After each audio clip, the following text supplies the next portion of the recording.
Hello, hello. Yes, I am remembering to unmute the desktop audio this time so that the folks at home can, in fact, hear you. Players, say hi to the viewers. Viewers, if you're here, say hi to the players. Hello, Hi, viewers. players. Hello. Hi. Excellent. Okay. Welcome back to the Forge of Fury, the show where I try desperately and often fail to not kill the player characters of this campaign. Not often fail, but at least once.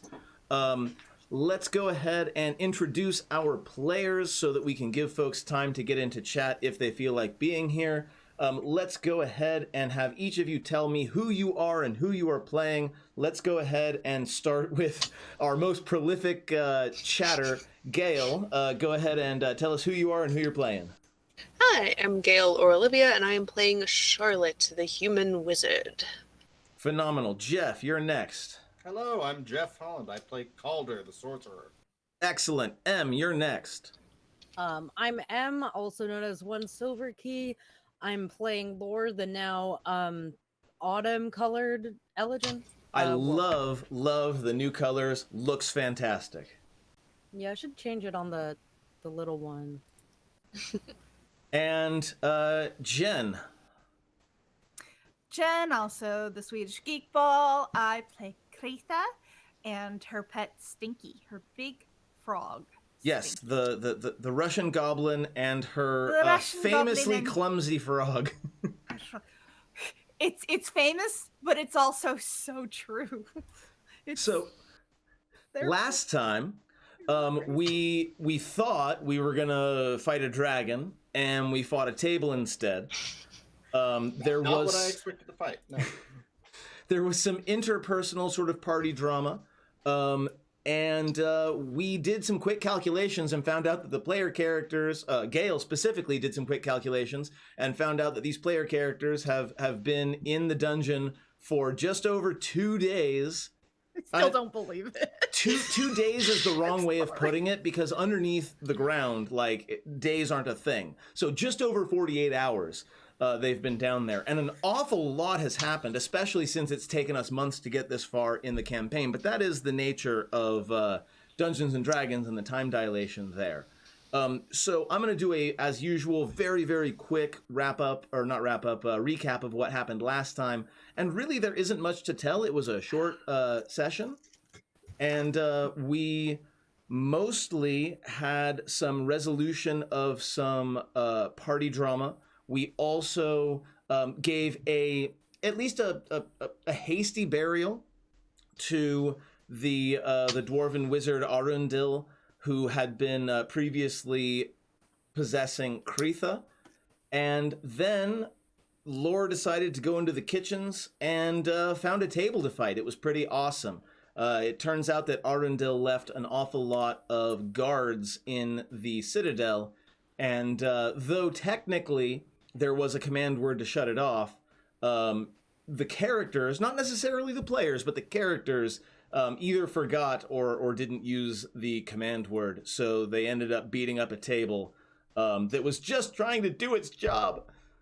But as always, I always miss things when I do a very quick rundown of what happened in the previous episode, as it were. So let's go ahead and have each of you give me one detail that you really liked from last game that you would like to remind our viewers about before we move into our game proper. Let's start with Jeff this time around. I definitely enjoyed just a part of Calder that I like is his unrelenting sense of nobility of self, and so just the withering indignity of fighting furniture. Fun fact, I had begun to stat out some plates and silverware. I mentioned this, I think, in the wrap-up last time. Of course you did. I was going to go full-on be our guest, but it ended up working out really well the way it did. But maybe you'll fight more cutlery in the future. Em, what's something from last time that you remember? I have no memory of last time. That's entirely fair. You were very, very, very exhausted last time, having worked a 60, 70-hour work week that week. Well, it was Tuesday? Yeah. So, because Sunday didn't exist, What is linear time? I was sitting on 4 12-hour shifts at that point. Gross. Absolutely gross. That's the holidays for you, right? What is that number? 48 48. hours? 48. 2 full days of work In a 4-day period. in a 4-day period. Because Oh. Sunday didn't exist. It Mhm. takes a solid 4 days to actually recover from anything. But like I only had one and I was unconscious for most of it and it did not exist for the sake of like repair of my body. So yeah. Makes perfect sense to me. Jen, what's something you remember from last game?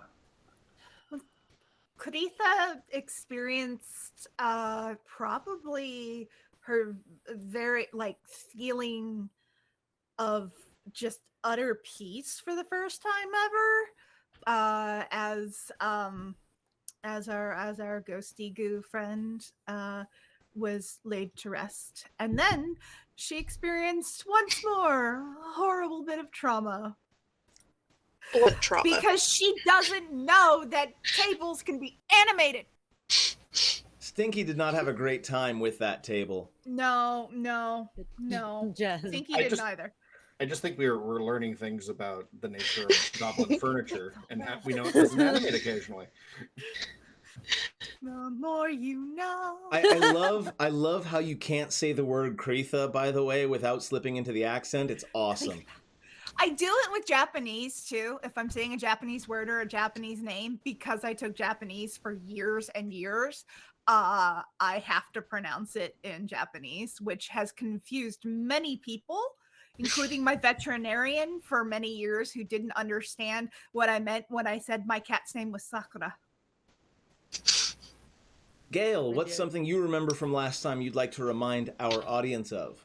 Only the most important thing that happened right at the very end, in that I Yes. brought back my familiar, who is now a teeny tiny crab.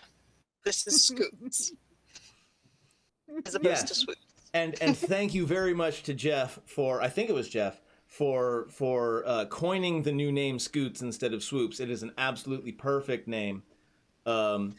Yes, we do still have the Swoops MVP emote, although I'm not necessarily opposed to the idea of changing it to a Scoots MVP emote if Gail is willing to provide the artwork. Let's see if we survive a dragon first, then we'll. Entirely fair. With that in mind, we're going to go ahead and jump back into the game, and let's do that now.